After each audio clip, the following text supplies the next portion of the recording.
नमस्कार, मी कृपा राजेंद्र सपकाळ. बुलेटिन मध्ये आपलं स्वागत आहे आणि बुलेटिनच्या सुरुवातीलाच एक महत्त्वाची बातमी आहे. मंत्रालयातील कॅन्टीन मध्ये एफडीएनं पुन्हा तपासणी केली आहे. 4 वकिलांच्या उपस्थितीत एफडीए अधिकाऱ्यांकडून तपासणी सुरू आहे. मंत्रालयातल्या उपहारगृहात कीटक आढळलं नाहीये असा दावा सरकारी वकिलांनी केलेला आहे. तर सरकारी वकिलांच्या या दाव्यावर मुंबई उच्च न्यायालयानं मात्र आक्षेप नोंदवला. मुंबई उच्च न्यायालयाकडून एफडीएची कानउघडणी करण्यात आली. केवळ खासगी आस्थापनांना लक्ष्य करणं चुकीचं असल्याचं कोर्टाकडून सांगण्यात आलं. तर कारवाई सगळ्यांवर समान झाली पाहिजे असंही उच्च न्यायालय म्हणालंय.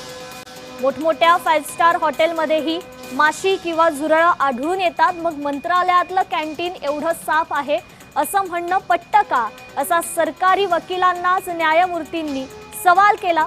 तपासणी झाल्यानंतर 3 वाजता होणाऱ्या सुनावणीत त्यांना कोर्टासमोर या संदर्भात अहवाल सादर करण्यास सांगितलं गेलेलं आहे. नेमकं प्रकरण काय पाहतोय? एफडीए कडून फक्त खासगी आस्थापनांची तपासणी, सरकारी का नाही असा सवाल कोर्टाने उपस्थित केला. एफडीए थेट मंत्रालयातील कॅन्टीन, हायकोर्टाच्या कॅन्टीनची तपासणी केली.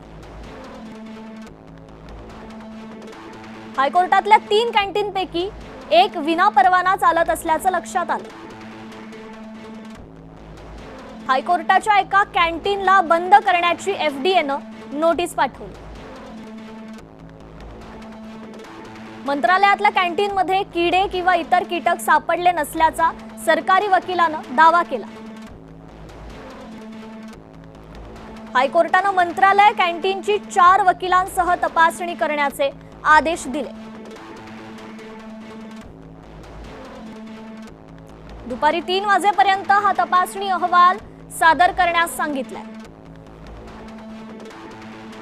काही केसेसमध्ये एफडीएच्या कारवाईवर हायकोर्टाकडून सवालही उपस्थित करण्यात आले. तर आयुक्त तुकाराम मुंढेंविरोधात सोशल मीडियावर कॅम्पेनही चालवला जात असल्याचा आरोप आहे.